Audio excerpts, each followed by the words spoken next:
अ, ये हमारा पार्ट 2 है 10 सोल्जर का, जिसमें पार्ट 1 में हम लोग कंप्लीट कर चुके हैं। 10 सोल्जर का जो राइटर है रूपर्ट ब्रूक साहब, उनके बारे में एक एक चीज़ हम कंप्लीट कर चुके हैं। और अभी जो ये हमारा पार्ट होने वाला है, ये दूसरा पार्ट है और इसमें हम लोग 10 सोल्जर चैप्टर को कम्प्लीटली समझने का प्रयास करेंगे।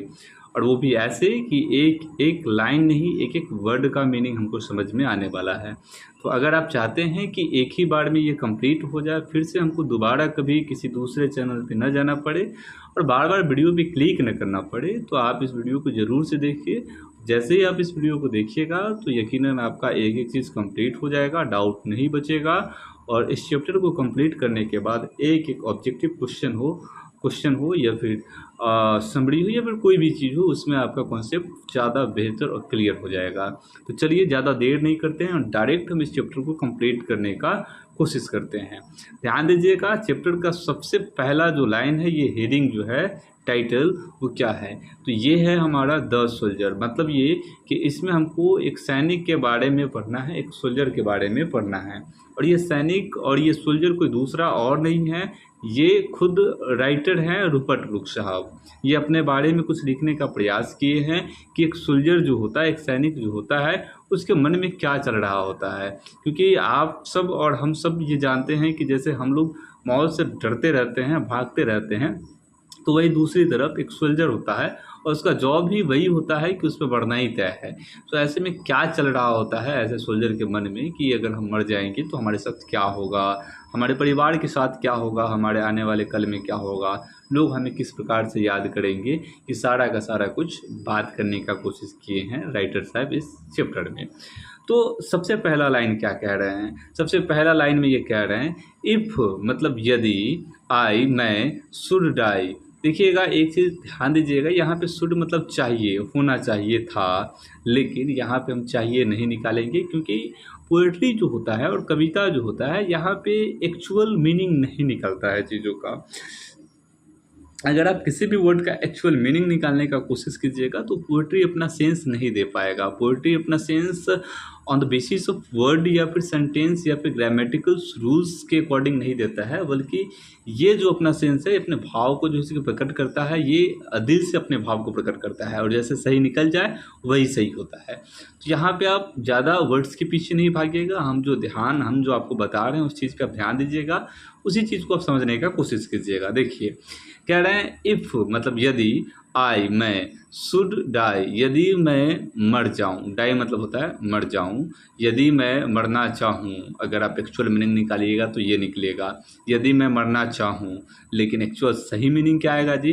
तो सही मीनिंग आएगा इफ़ आई शुड डाई, यदि मैं मर जाऊं। ठीक है, दोनों सही है, लेकिन आप देख लीजिएगा कौन आपके ऊपर सुटेबल है, कौन आपको ज़्यादा जो है कि अच्छा लगता है, वही चीज़ आप अपनाइए।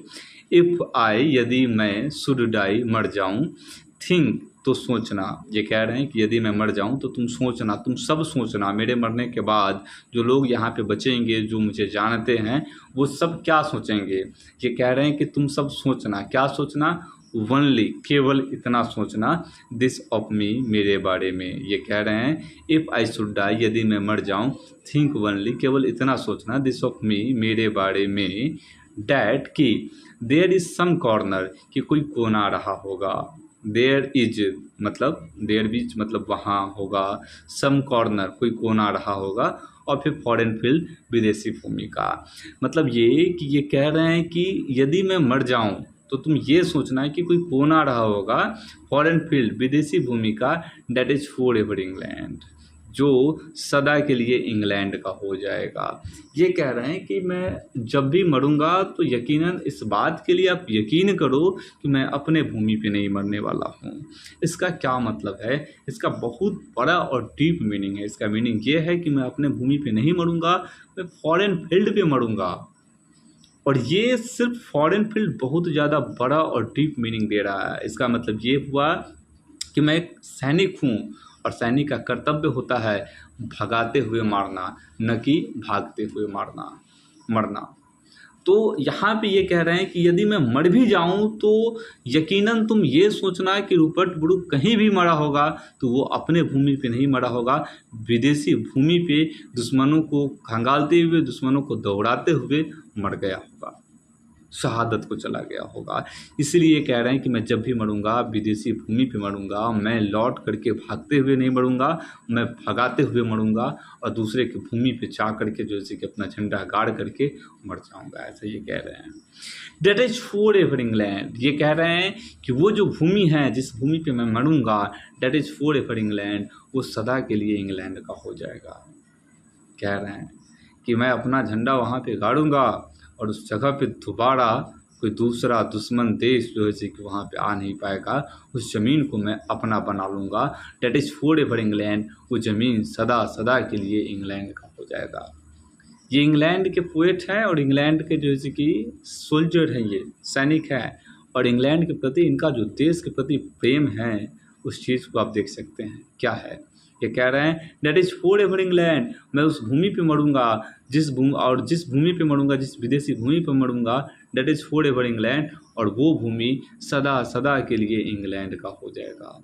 देयर शैल बी, और वो भूमि इंग्लैंड का ही रहेगा, हो जाएगा और इंग्लैंड का ही रहेगा सदा सदा के लिए। इन डैट रिच अर्थ, अब देखिए कितना सुंदर लाइन आ गया, कह रहा है इन डैट रिच अर्थ, मतलब उस धनी जमीन पर। ये कह रहे हैं कि मैं जिस भूमि पे मरूंगा, जिस भूमि से मैं युद्ध करूंगा, जिस योद्धा से मैं युद्ध करूंगा, जिस दुश्मन देश से मैं युद्ध करूंगा, वो देश कोई छोटा मोटा नहीं होगा कि मैं उसको ऐसे ही मार दूंगा, मैं उससे ऐसे ही युद्ध कर लूँगा। वो एक धनी जमीन होगा, वो एक संपन्न देश होगा, और मैं उससे अपना युद्ध को जीत हासिल करूँगा और मैं वहाँ पे निछावर करूँगा अपने आप को। इन डैट रिच अर्थ, उस धनी जमीन पर, अ रिच डस्ट कंसील, उससे भी ज़्यादा धनी कण समाहित हो जाएंगे। ये कह रहे हैं इन डैट रिच अर्थ, वो जो ज़मीन होगा जिस पे मैं मरूंगा, वो एक धनी ज़मीन होगा, वो एक संपन्न देश होगा।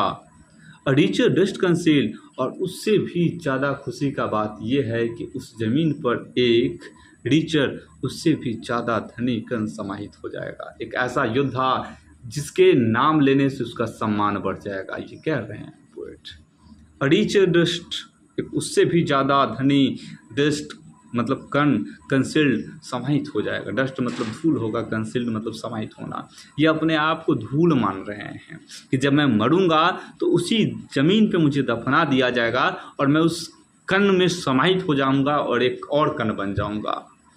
आप जो कि संस्कृत में 9वीं 10वीं में ये पढ़े होंगे, क्षिति जल पावक गगन समीरा पंचरचित अति अधम शरीरा, मतलब हमारा जो शरीर है क्षिति जल पावक गगन और समीरा से बना हुआ है। मतलब हमारा शरीर धूल कण से बना हुआ है, मिट्टी से बना हुआ है, हवा से बना हुआ है, वायु से बना हुआ है। ये कह रहे हैं कि इन डैट रिच अर्थ, उस धनी जमीन पर, अ रिच डस्ट कंसील्ड, उससे भी ज़्यादा धनी कण समाहित हो जाएंगे। अ डस्ट, एक ऐसा कण, ये अपने आप को कण मान रहे हैं क्योंकि मरने के बाद तो कण में ही समाहित हो जाना है कण बन के। तो ये कह रहे हैं ए डस्ट, एक ऐसा कण, मतलब ये शरीर, एक ऐसा शरीर, हुम इंग्लैंड बोर्ड, एक ऐसा कण जिसे इंग्लैंड ने बोर्ड किया है, मतलब जन्म दिया है, शेप्ड आकार दिया है, मेड अवेयर जागरूक किया है। मतलब उसी जमीन पर, उसी इंग्लैंड में ये कण जो है, रूपर्ट ब्रूक साहब ये जन्म लिए हैं, वहीं पे इनका आकार बना है। आकार बना है का मतलब वहीं पे खेले कूदे हैं, अपने आप को जैसे कि पालन पोषण किए हैं। मेड अवेयर, अपने आप को जागरूक किए हैं उसी ज़मीन पे। Give once flower to love, जिस ज़मीन ने उन्हें प्रेम करना सिखाया है, हर फ्लावर टू लव, जिसने फूलों से भी प्रेम करना सिखाया है। इंग्लैंड का जो संस्कृति है, इंग्लैंड का जो कल्चर है, उसने इन्हें सिखाया है कि फूलों से भी प्रेम किया जाता है। हर वेज टू रोम, जिसने हमें भटकना सिखाया है। ए बॉडी ऑफ इंग्लैंड्स, ये बॉडी इंग्लैंड का है। ब्रीदिंग इंग्लिश एयर, और ये अंग्रेजी सांस लेती है। और यहाँ पे हमारा जो 10 सोल्जर का एक स्ट्रेंजा है, ये हमारा कंप्लीट होता है। आपको बता दें कि ये जो चैप्टर है ये हमारा 2 स्ट्रेंजा में बना हुआ है, ठीक है। और 2 स्टेंजा में जो बना हुआ है, इसमें अगर हम बात करें तो एक स्टेंजा है 8 लाइन का और दूसरा जो स्टेंजा है ये 6 लाइन का है, और दोनों को मिला देंगे तो हो जाएगा 14 लाइन। कितना लाइन हो जाएगा जी? 14 लाइन्स हो जाएगा। और 14 लाइन का जो कविता होता है इसको सोनेट कहा जाता है।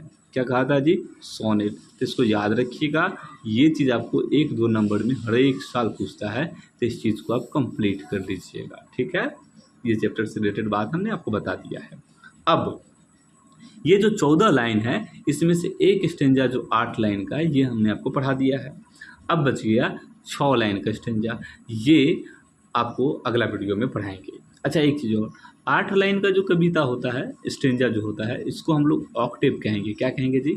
ऑक्टेव। और ये जो 6 लाइन का है इसको हम लोग सिस्टेट कहेंगे। मतलब ये हुआ कि हमने 14 लाइन का कविता जो है जैसे कि हम पढ़ रहे हैं अभी, इसको सोनेट कहते हैं। इसका 8 लाइन वाले स्टेंजा ऑक्टेव पढ़ लिए हैं, and now we have to learn about sestet which in which 6 line will be existed. सो ये हम आपको कल पढ़ाएंगे और कल इसका पूरा का पूरा निचोड़ बताएंगे और ये चैप्टर हम कंप्लीट करेंगे। तो आज के लिए बस इतना ही रखते हैं। और हाँ, आप लोग घबराइएगा नहीं सर कि छोटा छोटा पार्ट ला रहे हैं और एक वीडियो को इतना लंबा समय तक बना रहे हैं। देखिए, हम जो चीज़ आपको दे रहे हैं उसमें थोड़ा समय लग रहा है, लेकिन कम्प्लीटली कंप्लीट हो जा रहा होगा। इसके बाद फिर कभी आपको दूसरा चैनल, दूसरा वीडियो देखना नहीं पड़ रहा होगा। समझ में आ रहा है शायद मेरा बात आपको? हाँ, हम यही कहना चाह रहे हैं कि थोड़ा सा समय ही लगे, लेकिन कम्प्लीटली अगर कंप्लीट समझ में आ जा रहा है तो बढ़िया है। क्या ही फ़ायदा है कि एक ही चैप्टर को अब बार बार जो है कि दूसरे चैनल पे आप जा कर के देखते रहिए और समझ में कहीं नहीं आ रहा है। उससे बढ़िया है कि थोड़ा समय लगे, लेकिन एक ही जगह पे कम्प्लीटली अगर हमको समझ में आ जा रहा है तो बढ़िया यही है। तो आप ज़्यादा ये नहीं कीजिए, आराम से देखते रहिए और चीज़ों को कंप्लीट करते रहिए। अगर समझ में नहीं आता है तो एक ही वीडियो को 2 बार देखिए या फिर 3 बार, वो समझ में बिल्कुल आपको बढ़िया से आ जाएगा। आज के लिए बस इतना ही रखते हैं, मिलते हैं फिर किसी नेक्स्ट वीडियो में अगला स्टेंजा के साथ। धन्यवाद।